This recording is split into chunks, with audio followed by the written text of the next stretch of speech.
Hello high ഫ്രണ്ട്സിലെ കാർക്കി വീഡിയോസിന്റെ പുതിയൊരു വ്ളോഗിലേക്ക് സ്വാഗതം. ഇന്നത്തെ വീഡിയോ ഒരു പതിനെട്ട് ട്രിപ്പിന്റെ വ്ളോഗാണ്. പക്ഷെ അതിനു മുമ്പ് എനിക്കൊരു സന്തോഷമായ കാര്യം പറയാനുള്ളത്, എൻ്റെ ചാനൽ ഇന്ന്, അതായത് 27/10/2025 മോണിറ്റൈസേഷൻ കംപ്ലീറ്റ് ആയി എന്നൊരു കാര്യം എനിക്ക് നിങ്ങളെ അറിയിക്കാനുണ്ട്. അപ്പൊ ഞങ്ങൾ 5-6 പേര് അടങ്ങുന്ന ഒരു ടീമുണ്ട്. ഞങ്ങൾ എല്ലാവരും പ്രൈവറ്റ് എംപ്ലോയേഴ്സ് ആയതുകൊണ്ട് അത്യാവശ്യം ഒരു 3-4 മാസം കഴിയുന്ന സമയത്ത് മൈൻഡ് ഒന്ന് റിലാക്സ് ആക്കാൻ വേണ്ടി എങ്ങോട്ടെങ്കിലും പോകാറുണ്ട്. ഒരു പോകാറുള്ള പതിവാണ്. പക്ഷെ എന്റെ കല്യാണ ശേഷം അങ്ങനെ എനിക്കൊരു ടൂറായിട്ട് പോകാൻ പറ്റിയിട്ടില്ല. കാരണം വൈഫ് ഉള്ളതുകൊണ്ടും ഒറ്റയ്ക്ക് ഇരുത്തിയിട്ട് പോകാനുള്ള ബുദ്ധിമുട്ടുകൾ ഉള്ളത് കൊണ്ടും ഇപ്പൊ കൺസീവ് ആയതുകൊണ്ടെല്ലാം ചെറിയ പരിമിതികൾ എനിക്കുണ്ടായിരുന്നു. അപ്പൊ എന്റെ കല്യാണ ശേഷമുള്ള ആദ്യത്തെ ട്രിപ്പും കൂടി ആയിരുന്നു ഇന്നത്തെ ഈ പഴനി ട്രിപ്പ് എന്ന് പറയുന്നത്. അങ്ങനെ ഞങ്ങളുടെ ഗ്യാങ്ങിൽ ഓരോരോ ആൾക്കാരിനെ പിക്ക് ചെയ്ത് ഒരു 10 മണിക്ക് ഞങ്ങൾ കുരിശ്ശേരിയിൽ നിന്ന് ഇറങ്ങി. നമ്മുടെ ഗ്യാങ്ങിൽ അജിമച്ചൻ ഉണ്ടായിരുന്നില്ല. പുള്ളിക്കാരന് വേറെ എന്തോ ഒരു പരിപാടി ഉണ്ടായിരുന്നു. സൺഡേ വേറെ എന്തോ ഒരു പരിപാടി കള്ളത്തരം ഉള്ളതുകൊണ്ട് അവൻ ഉണ്ടായിരുന്നില്ല. ബാക്കിയുള്ള എല്ലാവരും ഉണ്ടായിരുന്നു. അപ്പൊ നൈറ്റ് ഇങ്ങനെ യാത്ര പോകുന്ന സമയത്ത് തട്ടുകട ഭക്ഷണം കഴിക്കുന്ന പറഞ്ഞാൽ അവിടെ ചൂട് ദോശ ഇഡ്ഡലി ഓംലെറ്റ് കഴിക്കുന്ന സ്ഥലം ഉണ്ടായിരുന്നു. അവിടെ പോയി ഇഡ്ഡലി ഓംലെറ്റും കഴിച്ച് ഞാൻ വിനോദം കൂടെ ചായ കുടിക്കാൻ മാറി നിൽക്കണം. വിനോദിനാണ് ഞങ്ങളുടെ ആസ്ഥാന ഡ്രൈവർ. ഞങ്ങളുടെ ഗ്യാങ്ങിലെ മൂത്ത കാരണരും കൂടിയാണ് വിനോദ്. ഞങ്ങളുടെ എല്ലാ കാര്യങ്ങളും ഉപദേശിക്കുന്ന ഒരു നല്ലൊരു ഏട്ടനാണ് ഈ പുള്ളിക്കാരൻ.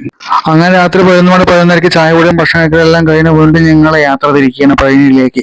അങ്ങനെ വണ്ടിയിൽ വല്ലപ്പോഴും പാട്ടൊക്കെ വെച്ച് മുക്കാപോയ പാട്ടെല്ലാം വെച്ച് കുറച്ചു മുമ്പോഴേക്കും വിനോദിന് വഴി തെറ്റി വീണ്ടും റിവേഴ്സ് എടുത്ത് വീണ്ടും 4-5 കിലോമീറ്റർ അപ്പുറം ചുറ്റി അതിലൂടെ പോയി. പക്ഷെ എന്തൊക്കെ പറഞ്ഞാൽ നൈറ്റ് ഫ്രണ്ട്സിനോട് ഒരു യാത്ര എന്ന് പറയുന്നത്, അതായത് എല്ലാ ടെൻഷൻസും, ഓഫീസിലെ പ്രഷറും, ഓഫീസിലെ വർക്ക് പ്രഷറും കാര്യങ്ങളെല്ലാം മാറ്റി വെച്ച് ഫ്രണ്ട്സിനോട് എല്ലാം പറഞ്ഞ ഒരു യാത്ര എന്ന് പറയുന്നത് നല്ലൊരു വൈബാണ്. അതൊരു നല്ല പോസിറ്റീവ് എനർജിയാണ്. ഇപ്പൊ എല്ലാ ആളുകൾക്കും പല ബുദ്ധിമുട്ടും ടെൻഷൻസും കാര്യങ്ങളെല്ലാം ഉണ്ടാവും. വർക്കിൽ ബുദ്ധിമുട്ട്, ഫാമിലി ബുദ്ധിമുട്ട്, അങ്ങനെ എല്ലാ കാര്യങ്ങളും ഉണ്ടാവും. അതെല്ലാം മാറ്റി വെച്ച് ഒരു ദിവസം ട്രിപ്പ് എന്ന് പറയുന്നത് നല്ലൊരു വൈബാണ്. ഒടുവിൽ രാത്രി 12:30 പഴനിയിലെത്തി നോക്കുമ്പോൾ റൂമിലെല്ലാം നല്ല ഒടുക്കത്തെ റേറ്റ്. നമ്മളെ മലയാളീസിനെ കണ്ടപ്പോൾ ആകുമ്പോൾ നമ്മൾ റേറ്റ് കൂട്ടി. പിന്നെ കുറച്ച് തമിഴൊക്കെ അറിയുന്ന ആളുകളോട് സംസാരിച്ച്, വിജീഷൊക്കെ പോയി സംസാരിച്ച്, വിജീഷും വിനോദനും തിരുവോട് സംസാരിച്ച് ആ ഏജന്റിന്റെ അടുത്ത് തർക്കിച്ചുകൊണ്ട് നിൽക്കുകയാണ് റൂമിന് വേണ്ടിയിട്ട്. അപ്പോൾ ഒരു 2000 റൂം പിന്നെ ഒരു 1500 കിട്ടി. ഒരു AC റൂമായിരുന്നു. പിന്നെ ഒരു AC ഇല്ലാണ്ട് നമുക്ക് നോൺ AC ആക്കി തരാമെന്ന് പറഞ്ഞാൽ അങ്ങനെ ഒരു 1500 റൂം കിട്ടി. പക്ഷെ എന്നിട്ട് നമ്മുടെ വിനോദാശാൻ തൃപ്തിയായിട്ടില്ല. ആശാൻ ഒരു 1200 റൂം തന്നെ വേണം, അത് AC ചെയ്യാൻ മേടിച്ച് എന്റെ ഫ്രണ്ട് ഉണ്ടാകുന്ന ഒരേ തള്ളുമറക്കില്ലായിരുന്നു. ലാസ്റ്റ് ഉറക്കം വരുന്നു പറഞ്ഞപ്പോൾ വീണ്ടും നിവൃത്തില്ലാതെ ആ റൂമിലേക്ക് തന്നെ കയറി. ഇപ്പൊ ഈ 1500 കൊടുത്ത് ആ റൂം സെറ്റിലാക്കി. അങ്ങനെ റൂം കിട്ടിയപ്പോൾ എനിക്കും വിജീഷിനും ഒരു ആഗ്രഹം ചായ കുടിക്കാനുണ്ട്. അപ്പൊ അവര് വിളിച്ചപ്പോൾ അവർക്ക് നല്ല ക്ഷീണം പറഞ്ഞ് അവർ പോയി കിടന്നു. അപ്പൊ ഞാൻ വിജീഷും കൂടെ ചായ കുടിക്കാൻ വേണ്ടി പുറത്തേക്ക് പോയി. അങ്ങനെ ചായ കുടിക്കാൻ നോക്കുന്ന സമയത്ത് അവിടെ എല്ലാം പതിനെട്ട് അവിടെ എല്ലാം അടച്ചിരിക്കണേ, കടകളെല്ലാം അടച്ചിരിക്കുന്നത്. അപ്പൊ അവിടെ ഒരു ചായക്കട കൊണ്ട് അവിടെ ചായ കുടിച്ചു എടുത്ത് തിരിച്ച് റൂമിലേക്ക് വരുന്ന സമയത്ത് എല്ലാവരും കിടന്നു തുടങ്ങി. എല്ലാവർക്കും നല്ല ക്ഷീണം ഉണ്ടായിരുന്നു.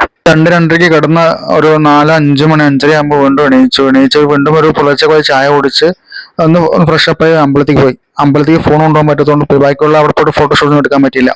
അങ്ങനെ ദർശനം കിട്ടി മുരുകനെ തൊഴിൽ തിരിച്ചിറങ്ങി ഫുഡ് കഴിച്ച് ഇനി അപ്പോഴേക്കും വിജിക്കും വിനോദാശനും ക്വാളിറ്റി ഉള്ള ഫ്രൂട്ട്സ് വേണമെന്ന് പറഞ്ഞാൽ ഈ നട്ടപ്പുര വെയിലത്ത് അങ്ങോട്ടും ഇങ്ങോട്ടും നടക്കണം. അപ്പൊ അതുകൊണ്ടപ്പോൾ ഞാനും ഇതിനായിട്ട് മെല്ലെ അവിടെ നിന്ന് സ്കോട്ടായപ്പോൾ ഞങ്ങൾ പതുക്കെ തിരിച്ച് റൂമിലേക്ക് നടക്കാന്ന് പറഞ്ഞാൽ അവരോട് പറഞ്ഞാൽ പതുക്കെ തിരിച്ച് റൂമിലേക്ക് നടക്കണം. അപ്പൊ രണ്ട് സൈഡ് നോക്കുമ്പോൾ നല്ല കച്ചവടമുള്ള ഏരിയയാണ് ഈ പഴനി എന്ന് പറയുന്നത്. മുൻപൊക്കെ വരുന്ന സമയത്ത് അവിടെയൊക്കെ കച്ചവടക്കാർ കൊണ്ട് ഈ ആപ്പിളല്ല ഈ പേരൊക്കെയുള്ള ഫ്രൂട്ട്സ് കച്ചവടക്കാരെ കൊണ്ട് നിറഞ്ഞ സ്ഥലമായിരുന്നു പഴനി എന്ന് പറയുന്നത്. മലയാളികൾ പറ്റിക്കാൻ പറ്റിയ ഒരു ഏരിയ ആയിരുന്നു ആ പഴനി. ഇപ്പോൾ അതെല്ലാം മാറി അവിടെ കച്ചവടക്കാരൊക്കെ നല്ല രീതിയിൽ ഒഴിപ്പിച്ചിട്ടുണ്ട്. അതായത് ശല്യപ്പെടുത്തുന്ന കച്ചവടക്കാരുണ്ടായിരുന്നു. പിന്നെ അങ്ങനെ വീണ്ടും തിരിച്ച് റൂമിലെത്തി വിനോദിന്റെ ഡിസ്കോ ഡാൻസ് ഉണ്ടായിരുന്നു. ഡാൻസ് എല്ലാം കഴിഞ്ഞ് കുറച്ച് എൻജോയ് ചെയ്ത് കുറച്ച് വീണ്ടും കിടന്നുറങ്ങി. അങ്ങനെ ഒരു 4 മണി 4:30 റൂം വെക്കേറ്റ് ചെയ്തു. അങ്ങനെ റൂം വെക്കേറ്റ് ചെയ്ത് പഴനിയോട് ബൈ എന്ന് പറഞ്ഞ് മുരുകന്റെ അടുത്ത് അടുത്ത വർഷം മുടക്കങ്ങളൊന്നും ഇല്ലെങ്കിൽ വീണ്ടും വരാമെന്ന് പറഞ്ഞ് റൂമിൽ നിന്ന് പതുക്കെ ഇറങ്ങി വരികയാണ്. അപ്പൊ തിരിച്ചു വരുന്ന വഴിക്കുന്ന വേറെ കാര്യം ശ്രദ്ധിച്ചാൽ ആ ഭാഗത്ത് 2 വീലറിലുള്ള ഒരാൾക്ക് പോലും ഹെൽമെറ്റ് ഇല്ല. എല്ലാവരും തോന്നിയ പോലെയാണ് പോയിക്കൊണ്ടിരിക്കുന്നത്. അപ്പൊ കേരളത്തിലാണ് ഏറ്റവും കൂടുതൽ ഹെൽമെറ്റ് ഇട്ട ആൾക്കാർ നിയമം പാലിച്ച് വണ്ടി ഓടിക്കുന്നത് നമ്മുടെ കേരളത്തിൽ മാത്രം തോന്നുന്നു. കാരണം തമിഴ്നാട്ടിലൊക്കെ ഒരു വണ്ടിയിൽ ഒരു ബൈക്കിൽ പോലും ഹെൽമെറ്റിലുള്ള ഒരാളെയും കണ്ടല്ലോ. 1-2 പേര് വിട്ടു എന്നല്ലാതെ എല്ലാവരും ഹെൽമെറ്റ് ഇല്ലാതെ തോന്നിയ പോലെയാണ് വണ്ടി ഓടിക്കുന്നത്. പിന്നെ സിഗ്നലൊക്കെ വെറുതെ എന്തിനോ കത്തുന്ന സിഗ്നൽ പോലെ പല ഭാഗങ്ങളിലും. അങ്ങനെ തമിഴ്നാട് കഴിഞ്ഞ തമിഴ്നാട് ബോർഡർ പൊള്ളാച്ചിയത്ത് ഒരു ചായക്കട കണ്ടപ്പോൾ ഒരു ചായ കുടിച്ച് 4-5 മണി 6 മണിയായ സമയത്ത് ഒരു ചായ കുടിച്ച് അങ്ങനെ ഞങ്ങൾ വീണ്ടും തിരിച്ച് ഞങ്ങളുടെ വീട്ടിലേക്ക് എത്തി. അന്നത്തെ ടൂർ ഒരു നല്ലൊരു വൈബായിട്ട് ടൂറായിരുന്നു. അങ്ങനത്തെ പരിപാടി അങ്ങനെ അവസാനിപ്പിച്ചു. എന്തായാലും ഞാൻ വലിയൊരു യൂട്യൂബർ ഒന്നുമല്ല, പക്ഷേ എൻ്റെ കുറ്റവും കുറവുകളും അതുപോലെ തന്നെ എൻ്റെ പോരായ്മകളും എല്ലാം പരിഹരിച്ച് എൻ്റെ കൂടെ നിന്ന് എനിക്ക് സപ്പോർട്ട് ചെയ്ത് എല്ലാവർക്കും അറിയായിരുന്നു. ഇനിയും നിങ്ങളുടെ സപ്പോർട്ടും സ്നേഹവും പ്രതീക്ഷിച്ചുകൊള്ളുന്നു.